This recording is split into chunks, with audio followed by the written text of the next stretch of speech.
All right, so welcome back. Let's take you to this live briefing now. The chairperson of the Portfolio Committee on Mineral Resources and Energy is currently briefing the media on the outcomes of the oversight visits to illegal mining hotspots in Gauteng and the North West. Let's listen in.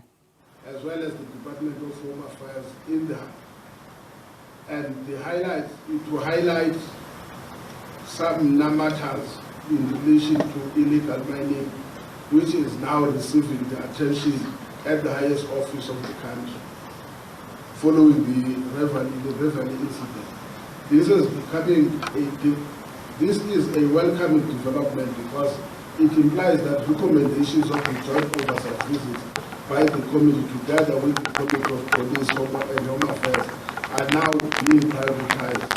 The three committees conducted this investigative oversight on illegal mining in 5 provinces, mainly Mpumalanga, Limpopo, Gauteng, North West, as well as the Free State. And we've made a number of recommendations. The urgent among those which were adopted unanimously by the National Assembly is the urgent amendment of some pieces of legislation in response to the challenges of illegal mining. To mention just a few, is the MPRDA, as well as the Companies Act, Diamonds Act, hazardous substances. We therefore welcome the intervention that has been made in terms of some of these overarching legislation gaps through the process of initiating a general laws amendment bill. The issue of the budget of derelict and ownerless mine, the closure of derelict and ownerless mine, should be increased in order to address the pull factors. We welcome the DMR's commitment to prioritize the closing of old shafts and open holes in River Valley before the end of September. However, we are concerned about the budget constraints that continue to be a challenge. The specialized police resources to target illegal mining at a local policing level was just one of those recommendations. We also looked at profiling illegal mining in terms of its role, the role players, and the ultimate beneficiaries, especially at what we call at a global and national level, which we therefore quite concerned about the fact that as long as we're not making a dent at the 5th level and the 4th level of our challenges, it is common cause, obviously, that a lot of revenue is lost in South Africa of about 7 billion rands annually due to illegal mining. Just in the year 2019, the total loss was almost 49 billion rands. And the industry, in the mining industry, has lost almost 2 billion rands. We have looked at quite a number of the forms that illegal mining takes, but the predominant one that we always have to focus on is what we call the zama-zamas. We also understand that there are quite a number of other forms. The reason there is so much attention on the zama-zamas is simply because there is a degree of high criminality, including, amongst others, issues of murder, rapes, and all other forms of bad behavior. So that is why we have then said we need to at least follow up on those commitments that were made. As a way forward in relation to this, the committee in this 4-day visit has suggested that in the meantime, what should be the way forward? One is that the committee believes that the DMRE in the immediate should consider illegal mining as a project and therefore identify a dedicated person whose role will be specifically to respond on all issues that relate to illegal mining challenges. 2, that its inspectors must work closely with their regional offices and they should consider rotating them. One of the reasons we say that is that At times when people are so used to each other, it becomes very difficult to identify whether they are affected or they might be part of the problem that you seek to resolve. We also stated that they should have an inspection plan and keep the data on both legal and illegal mining, including where there is double granting of licenses. The common experience that we found, especially in vect ranches, was that there were up to 3 licenses, more than 3 licenses in some instances, where are granted to different individuals or different companies, but for the same product. And we say this is an issue also that is creating a problem. But also in the absence of a data that says how many illegal mining activities do you have and how many of these mining are legal, it also creates a problem even for the South African police to intervene. We also said that they must ensure that there is safety and security for inspectors when they carry out their function. The DMRE also has to improve on its licensing and also put mechanism in place to end double granting. It must also accelerate the process of small-scale and artisanal mining, especially in places like ranches, village in the Northwest, as well as Bakersford in Limpopo, amongst others. Noting that there is an overarching strategy to deal with illegal mining, there should also be a costing exercise in order to determine the cost of resources required, both financial as well as personnel. We have also learned from Rivali that once the holdings are closed off, that land must be utilized for formal use if there will be an effective deal. The point we are making is that in Rivali, what we have discovered is that in as much as there has been closures that have taken place, but within the straight line, there is immediately another hole that is being opened, or the mining is being done around those pillars that they have used to close the mine. So the suggestion is that the city of Johannesburg must assist in availing the land in order so that there can be value addition. For an example, consideration could be made if somebody is interested on the land to set up a solar plant which could be beneficial, or any other structure that will sit over the entire landscape in the area. But also in the short term, we said there is a need to also consider the barricading or putting up the fencing within that area. We also welcome the intervention by China, Africa in the Northwest, precious metals in the Northwest, for recommitting to open once they have done their feasibility study to open the mine. We must also acknowledge that this initiative has successfully stopped the illegal mining in the facility. The committee has therefore requested that at least we must get a progress report by the end of November in terms of this initiative.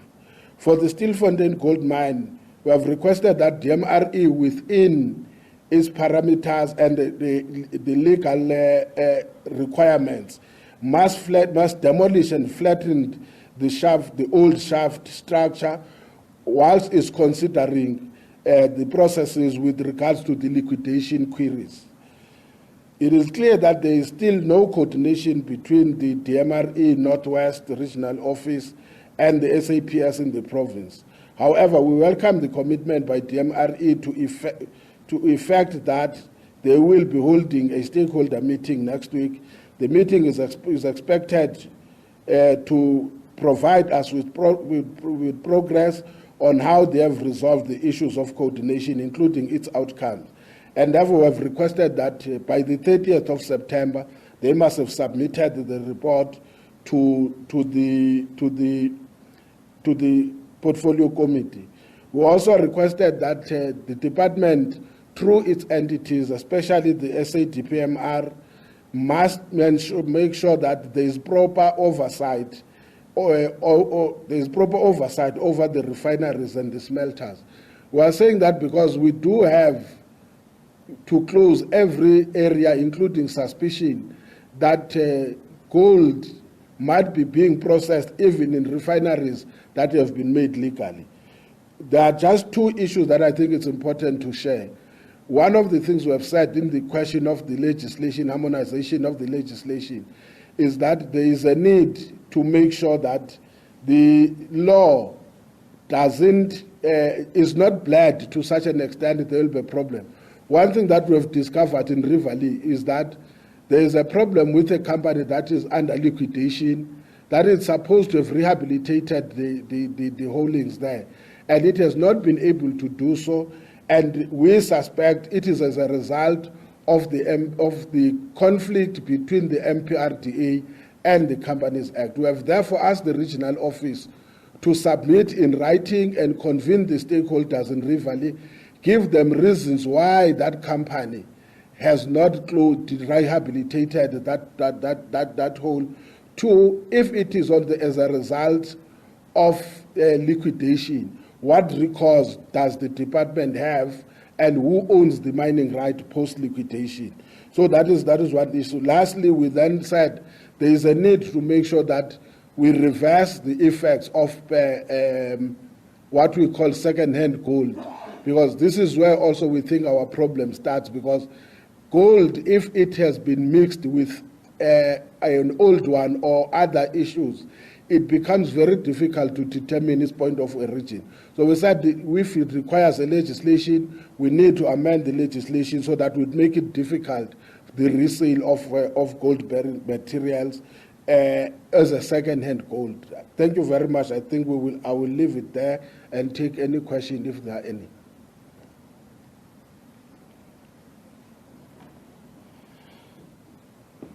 Thank you, Chair. Thank you, Chair. I hope I'm audible. Yes, then this now presents an opportunity for questions. Thank you very much. My name is You spoke about the issue of legislation, which I think is very important. When we spoke to the illegal miners themselves, specifically in Rivali, one of the big issues they spoke about was getting some form of licensing for them to be able to formally be able to go in and do the underground digging, which is an issue that they said has got a lot of red tape. Many of them come from environments where there is not a lot of education, but they do have, let's say, the experience because of the fact that they worked at the mines went into liquidation, disused, etc., etc. You know the problem there. So in terms of legislating the illegal miners, is there a plan to try and formalize those zamazamas into some sort of formal entity to assist you guys in being able to get a quantification of those that are legal or illegal miners, which will obviously help you guys with your data? That's the first question. And the second part of that question around the legislation issue is, if you can just go back to how you are looking at breaking down the legislation issue. You spoke about legislation with regards to the Mining Act, with regards to the, I just want to quote you correctly here. You spoke about the MPRDA, the Companies Act, Mining Act, the Hazardous Substance Act, and obviously the General Laws Amendment Bill. Just explain to us how that, in the broader scheme of assisting with dealing with the overarching issue, how those acts will be able to remove the big issue overall, and not just sending in police. I mean, sending in police is a short-term plan. That's not a sustainable plan. How will the legislation become, how are you hoping the legislation become a longer-term assistance? Thank you very much. It's SABC from Eyewitness News. I don't know if this is a question. I don't know if you can just maybe expand on the second-hand gold point you made. I just want to understand what exactly do you mean, and how is it going to work? Thank you. Okay, let me start with the difficult one. The one with regards to formalizing the illegal mining, I think the first thing we have to deal with, there are regulations and policy on small scale and artisanal mining. And sometimes there's a wrong perception that takes as if when you talk about artisanal and small scale mining, there will still be no compliance. Surely whatever law you make or policy you make, it will require that there must be some degree of compliance. I think that's the first thing that we must raise. I think also we must deal with this contradiction. Contradiction says if you arrest the Zamazamas, which is correct, but it's a contradiction when the answer says legalize Zamazamas. Because we are then told you are just arresting the low, it's just targeting the low-hanging fruit. Let's look at the Zamazamas and be specific, zoom to Zamazamas. I still have to experience, I might be wrong, I still have to experience someone who is 25 years and above as the Zamazamas. That is why we said one of the things we have to look very deeply is whether there is no case of child slavery in that industry. Most of them, I can assure you, most of them are below 20 and 19. Now the question is, how do you formalize that person? That is why we say they are at the base. They are at the base. That is the first problem we are going to have, is when we say young people, not even young, some of them, they are not even teenagers. It is the manner in which they are recruited to come to the mines that we have to deal with it. So you can legalize, you can formalize, but your first problem is that you are doing it for who? But in the same vein, one of the things we've said is that you need to accelerate. When we're in Rivali, for instance, how do you formalize a residential area? So I do agree with some of the stakeholders we met yesterday, that that's a residential area. If you look at the land itself, it is surrounded few meters from the houses. So it's either you make a choice, you end illegal mining in such areas. Obviously, where there is a possibility, and we've said this, where there is a possibility to allow mining to take place, that is possible.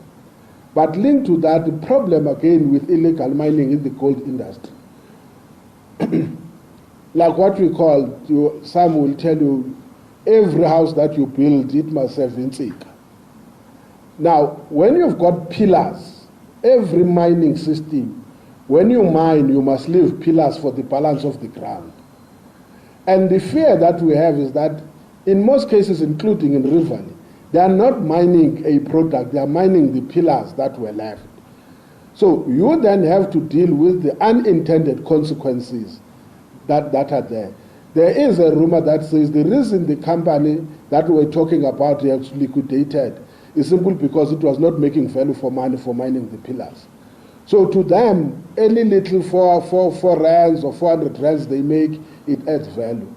The last thing I think we must say here is that there are areas where we said, here you need to do artisanal and small-scale mining at a faster pace.